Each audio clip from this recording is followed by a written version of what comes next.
B2 सत्ता प्रकार हटल्यानं आता कामगारांना आपल्या हक्काची घरं मिळतील, त्यांच्या स्वप्नातलं घर आता पूर्णत्वास येईल. हा गजानन महाराजांचाच आशीर्वाद आहे अशी भावना माजी उपमहापौर दिलीप कोल्हे यांनी व्यक्त केली. याचबरोबर हा पालखी सोहळा जेव्हा पुढच्या वर्षी येईल तेव्हा कामगारांची घरं उभारलेली असतील अशी आशा देखील त्यांनी व्यक्त केली.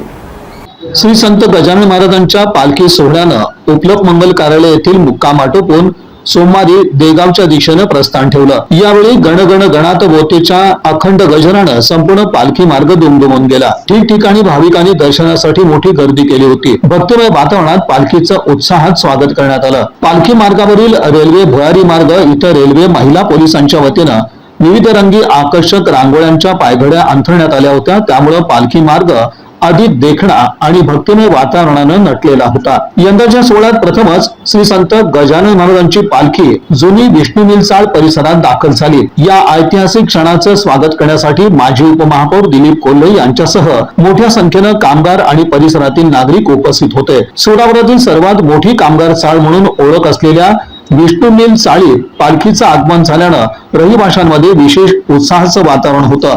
यावेळी B2 सत्ता प्रकाराचा प्रश्न निकाली निघाल्यानं कामगारांच्या हक्काच्या घराचा मार्ग मोकळा झाल्याचा आनंदही उपस्थितांनी व्यक्त केला. पालखी सोहळा विष्णू मिल चाळ मार्गे जात असल्यानं रहिवाशांसाठी ही एक आध्यात्मिक पर्वणी ठरली. माजी उपमहापौर दिलीप कोल्हे यांच्या वतीनं पालखीचं गुलाबाच्या पाकळ्यांच्या पायघड्या अंथरून स्वागत करण्यात आलं. तसंच आकर्षक रंगावलीनं सर्वांचं लक्ष वेधून घेतलं. दर्शनासाठी भाविकांची मोठी गर्दी झाली होती.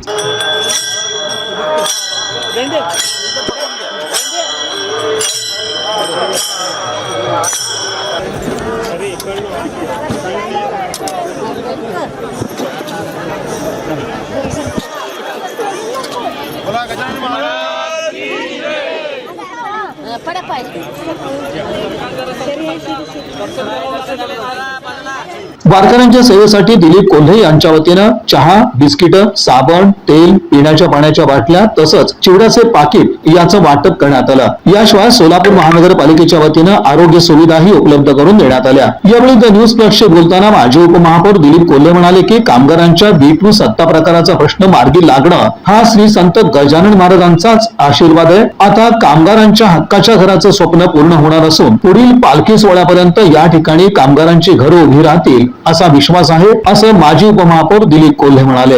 विष्णू मिल चाळीत पहिल्यांदाच गजानन महाराजांचं पालखीचं आगमन झालं. त्याचं नियोजन कशा पद्धतीने करण्यात आलं?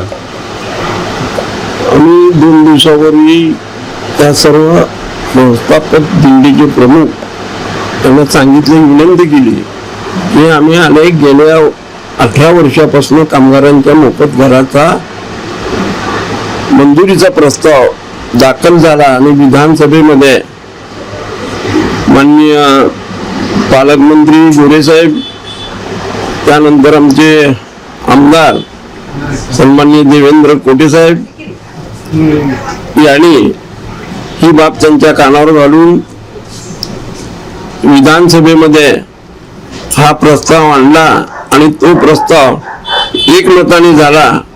अशा आनंदाच्या वातावरण पुढील कामाला आम्हाला पुढील दिशेला महाराजांचा आशीर्वाद पाहिजे होता, म्हणून महाराजांची पालखी मी आज या चाळीतल्या सर्व कामगारांना आणखी आनंदाचं वातावरण तयार झालं आणि गजानन महाराजांच्या पालखीचं दर्शन झालं आणि आमचं मागणं आम्ही त्या ठिकाणी ठेवलं.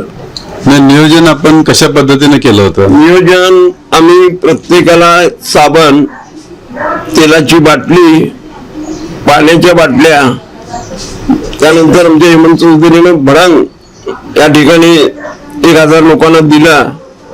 म्हणजे वारकऱ्यांना जे लागतं, जे गरजेचं आहे अशा पद्धतीने सर्व साबण असेल, तेलाची बाटली असेल, बिस्किट पुड्या असतील, पाण्याच्या बाटल्या असतील, चहा असतील, सर्वच गोष्टीची व्यवस्था मी या ठिकाणी केली. सर्वजण आनंदित झाले. तुम्ही पत्रकारांनी सगळ्या येऊन आम्हाला या ठिकाणी सहकार्य केला त्याबद्दल मीडियाचे सुद्धा मी मनपूर्वक आभार मानतो. चाळीतील नागरिकांना पहिल्यांदाच या ठिकाणी दर्शनाचा लाभ घेता आला. हो, आतापर्यंत पालखी इकडे आलीच नव्हती कामगार भागामध्ये. ते त्यांच्या वरिष्ठांनी देखील मान्य केलं, व्यवस्था पाहिली आणि त्यांनी आनंदाने आमचं निमंत्रण स्वीकारलं. यापुढे देखील दरवर्षी हा रूट कायम राहील असं वाटतं का? त्याचा वर्षाच्या कालावधीमध्ये हा पूल तयार होईल. पुढच्या वर्षी आम्हाला हा युग परत येईल ही आमची अपेक्षा आहे. आणि झाल्यानंतर देखील त्यांनी मरे चौकात येण्याच्या ऐवजी बाहेर चौकातनं विष्णू मिल चाळीतनं जाऊन दिंडीच्या ठिकाणी म्हणजे दमानी डागा शाळेमध्ये त्यांचं प्रस्थापन होईल. दरम्यान जुनी विष्णू मिल चाळ परिसरातून पुढे श्री संत गजानन महाराजांचा पालखी सोहळा देगावच्या दिशेनं मार्गस्थ झाला. प्रमुख संतांच्या पालख्या आता पंढरपूरच्या दिशेनं प्रस्थान करत असून विठुरायाच्या दर्शनासाठी भाविकांची उत्कंठा शिगेला पोहोचली आहे.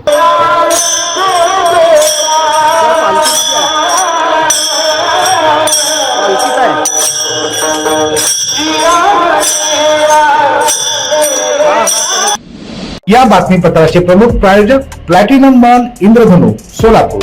सोलापुरातील सर्वात प्रतिष्ठित इंद्रधनु सोसायटीचा नवीन भव्य कमर्शियल प्रोजेक्ट आता रेल्वे स्टेशनच्या अगदी शेजारी शहराच्या मध्यवर्ती ठिकाणी.